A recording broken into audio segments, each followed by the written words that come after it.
آپ نے اپنی خلافت کے اندر، اپنی حکومت کے اندر سب سے زیادہ یہی کوشش کی. آپ دیکھیں گے کہ امام علی کی زندگی کے اندر، پوری تاریخ کے اندر امام علی کی حکومت ہے، اس میں آپ کو غزوات نظر نہیں آئیں گے کہ سندھ کی طرف لشکر جا رہا ہے، اسپین کی طرف جا رہا ہے، افریقہ کی طرف جا رہا ہے، مصر کی طرف. نہیں. امام علی کی کیا تھا، آپ نے اس اپنی حکومت کو والصلاة والسلام على سید الانبیاء والمرسلین وآلہ الطیبین الطاہرین وصحابته من المہاجرین والانصار ومن تبعهم بإحسان الى یوم الدین. ثم ما بعد. اعوذ باللہ من الشیطان الرجیم. بسم اللہ الرحمن الرحیم. انا فتحنا لك فتحا مبینا ليغفر لك الله ما تقدم من ذنبك وما تأخر ويتم نعمته عليك ويهديك صراطا مستقيما وينصرك الله نصرا عزيزا. هو الذي أنزل السكينة في قلوب المؤمنين ليزدادوا إيمانا مع إيمانهم ولله جنود السماوات والأرض وكان الله عليما حكيما. صدق الله العظيم وبلغنا رسوله النبي الكريم ونحن على ذلك لمن الشاهدين والشاكرين والحمد لله رب العالمين. قرآن مجید فرقان حمید کی سورۃ الفتح کی ابتدائی آیات میں نے آپ کے سامنے تلاوت کی ہیں. یہ سورۃ مدینہ میں نازل ہوئی، یعنی مدنی سورت ہے، اور اس کے اندر 4 رکوع ہیں اور 29 آیات ہیں. دنیا میں ہم جب فتح اس کو کہتے ہیں، فتح کا معنی ہوتا ہے کامیابی، اور فتح کا معنی ہوتا ہے کسی چیز کو سر کر لینا، کسی چیز کو حاصل کر لینا. دنیا میں ہم اس لفظ کا اطلاق اور اس لفظ کو تب استعمال کرتے ہیں جب ہم کسی مہم کے اندر کامیاب ہو جاتے ہیں اور ہمیں اپنا ٹارگٹ مل جاتا ہے. عموماً طور پر جب جنگیں ہوتی ہیں، کسی علاقے کو فتح کر لیا جائے، کسی پر علاقے قبضہ کر لیا جائے اور دشمن کو مار بھگا دیا جائے یا جنگ جیت لی جائے، تو اس کو کہتے ہیں کہ یہ فتح ہے. لیکن قرآن مجید نے فتح کس کے لیے استعمال کیا ہے، کس کو تعبیر کیا ہے فتح، یہ اس صورت سے ہمیں معلوم ہوتا ہے. اس کی پہلی آیات میں اللہ رب العزت نے ارشاد فرمایا انا فتحنا لک فتحا مبینا. بے شک ہم نے آپ کے لیے فتح قرار دے دی، اور روشن فتح. یہ ایسی فتح نہیں ہے جو چھپی ہوئی ہے، یہ بالکل روشن فتح ہے، واضح فتح ہے. واقعہ کیا ہے؟ واقعہ یہ ہے کہ جب آپ صلی اللہ علیہ وآلہ وسلم مدینہ سے مکہ کی طرف جا رہے تھے تو حدیبیہ کے مقام کے اوپر آپ کو روک لیا گیا اور آپ سے کہا گیا کہ آپ آگے نہیں جا سکتے. مکہ کے لوگ جو تھے، جنہوں نے آپ کو اور آپ کے اصحاب کو، آپ کے جانثاروں کے اوپر ہمیشہ ظلم و ستم کیے، ظلم کے پہاڑ توڑے، آپ کو وہاں سے نکالا، آپ کے اصحاب کو وہاں پر شہید کیا، عمار بن یاسر رضی اللہ عنہ جیسے کمزور اور مستضعفین لوگوں پر ہمیشہ ظلم و ستم کیے، بلال جیسے لوگوں کو، اور بالآخر آپ کو وہ علاقہ چھوڑنا پڑا. آپ مدینہ میں آ کے رہے. یہاں مدینہ میں آپ کے ارد گرد لوگ اکٹھے ہونا شروع ہوئے. حدیبیہ کے وقت میں آپ کے ساتھ 1400 کی تعداد کے اندر مسلح لشکر موجود تھا.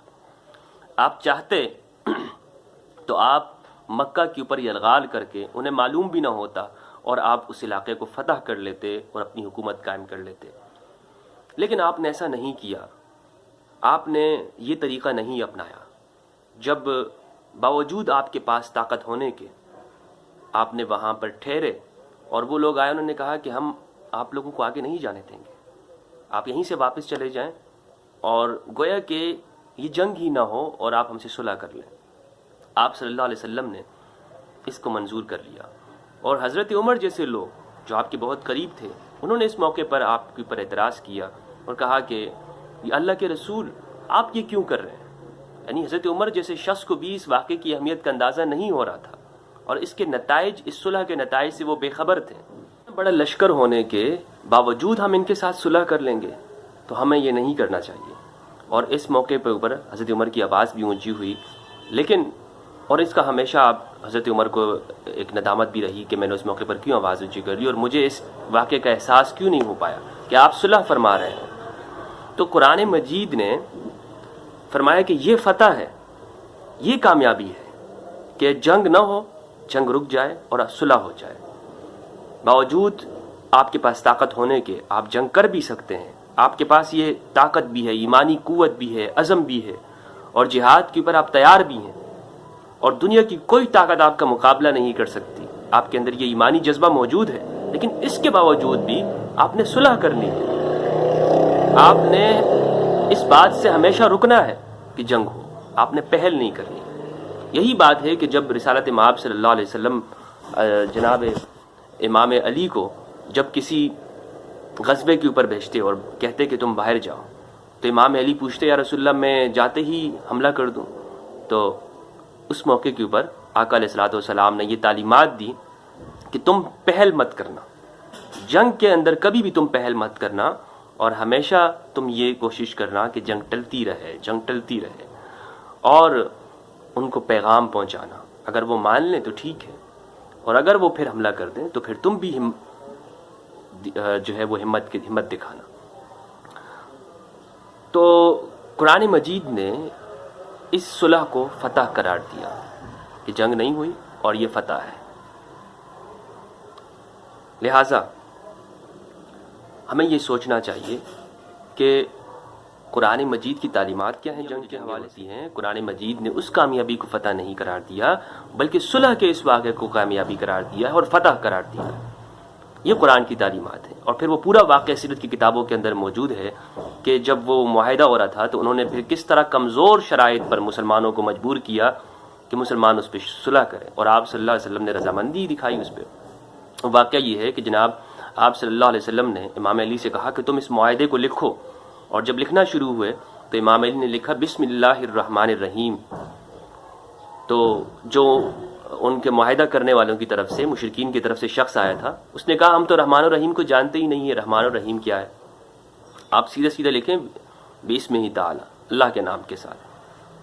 تو آپ صلی اللہ علیہ وسلم نے فرمایا کہ اس کو مٹا دو۔ امام علی نے وہ مٹایا، رحمان الرحیم کو، اور بسم تعالی لکھ دیا۔ پھر امام علی نے لکھا کہ یہ محمد رسول اللہ صلی اللہ علیہ وسلم کی طرف سے قریش مکہ کے ساتھ فلاں لوگوں کے ساتھ معاہدہ ہو رہا ہے۔ تو شخص نے پھر اعتراض کیا ہم تو آپ کو رسول اللہ نہیں مانتے، اگر رسول اللہ مانتے تو پھر جھگڑا کس چیز کا تھا، پھر آپ کے ساتھ تنازع کس بات کا تھا؟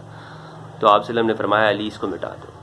امام علی نے فرمایا رسول اللہ یہ معاہدہ لیں، آپ ہی مٹائیں، میں اس کو مٹانے والا نہیں، میں نہیں مٹاؤں گا، میرا تو ایمان ہے، میں علی کا یہ ایمان ہے کہ آپ چاہے صلح کریں، کمزور شرائط پر ہی کیوں نہ کریں، میں آپ کے ساتھ ہوں، میں آپ کی تائید کرتا ہوں اور آپ کو رسول اللہ مانتا ہوں، آپ کے ایک ایک لفظ کو میں اللہ کی وحی سمجھتا ہوں، میں اس رسول اللہ کو نہیں مٹا سکتا۔ رحمان الرحیم وہ خدا کا معاملہ ہے، لیکن رسول اللہ کو اگر میں نے مٹا دیا تو میرا ایمان خطرے میں پڑ جائے گا۔ اللہ اکبر۔ علی کا عشق، علی کا والہانہ لگاؤ رسول اللہ کے ساتھ نظر آتا ہے۔ تو آپ صلی اللہ علیہ وسلم نے خود ہی وہ معاہدہ لیا اور اس کو مٹا دیا، رسول اللہ کے لفظ کو محمد بن عبداللہ وہاں کا اضافہ کر دیا، اس کو لکھ دیا۔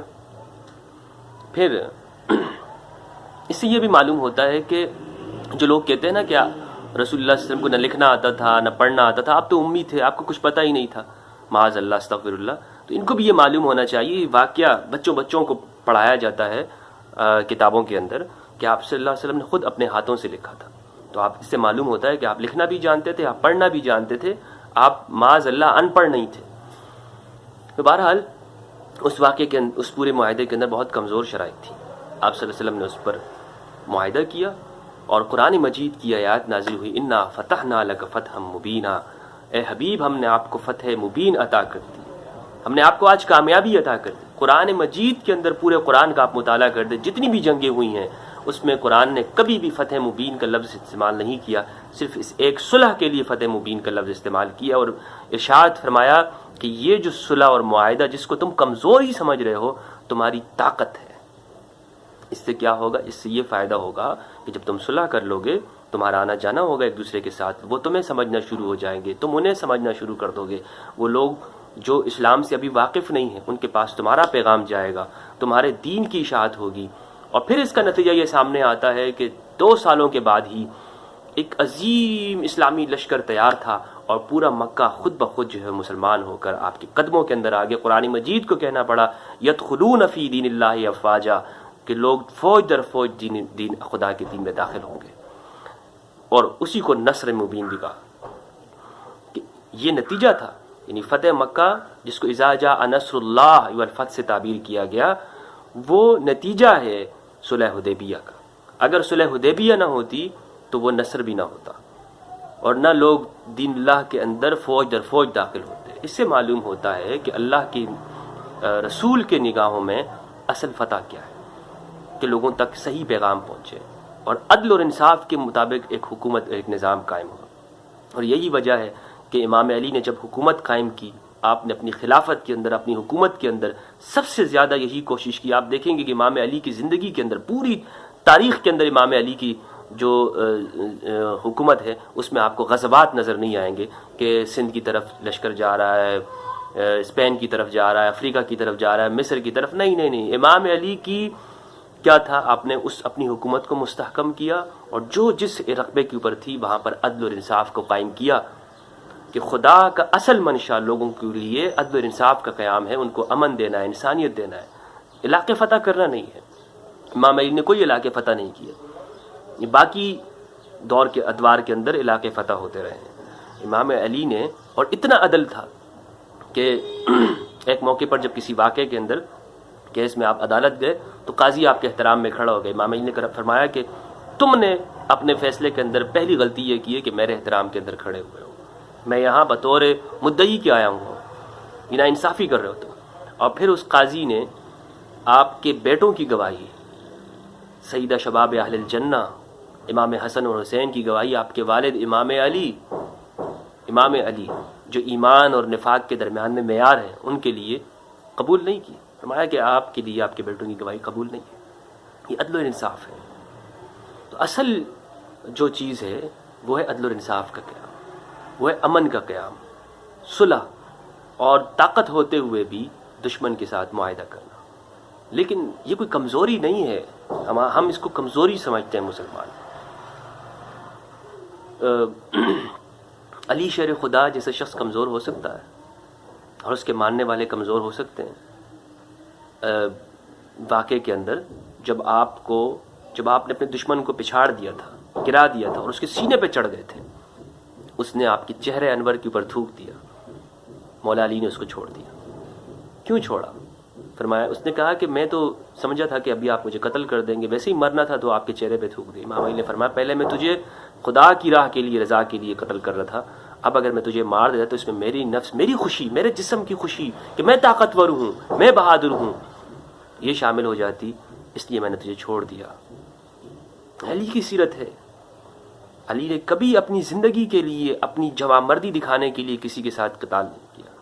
ہمیشہ حق کے لیے اور انسانیت کے لیے جو ہے انہوں نے اپنی جان کا نذرانہ بھی دے دیا. تو میرے بھائیوں، صلح جو ہوتی ہے یا جنگ کے موقع پر امن کی بات کرنا، یہ قطعاً شکست نہیں ہوتی. طاقتور ہی امن کی بات کرتا ہے. یہ آپ نے کیسے سوچ لیا کہ امن کی بات کمزور کرتا ہے؟ یہ آپ نے کیسے کہہ دیا کہ امن کی دعوت کمزور دیتا ہے؟ مومن تو ہے ہی امن والا.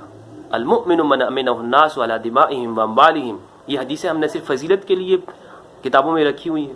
یہ حدیثیں صرف ہم نے جمعے کے دن خطبوں میں پڑھنے کے لیے ہے. ایمان مومن ہونا وہ تو یہ ہے کہ دور سے ہر شخص کہے کہ جی یہ اس سے مجھے کوئی نقصان نہیں ہے، اور وہ تو مومن ہی نہیں ہے کہ جو یہ کہے کہ جی اپنی طاقت دکھائے اور کہے کہ پوری دنیا میرے سے ڈر کے رہے. ہمارے اندر یہ جو غلبے کی نفسیات ہے، یہ اہل بیت کی تعلیمات میں سے نہیں ہے. ہمارے اندر یہ جو غلبے کی نفسیات ہے، یہ قرآنی تعلیمات نہیں ہے.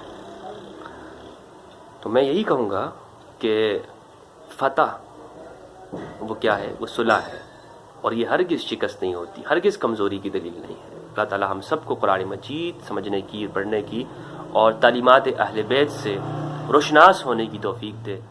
السلام علیکم ورحمۃ اللہ وبرکاتہ.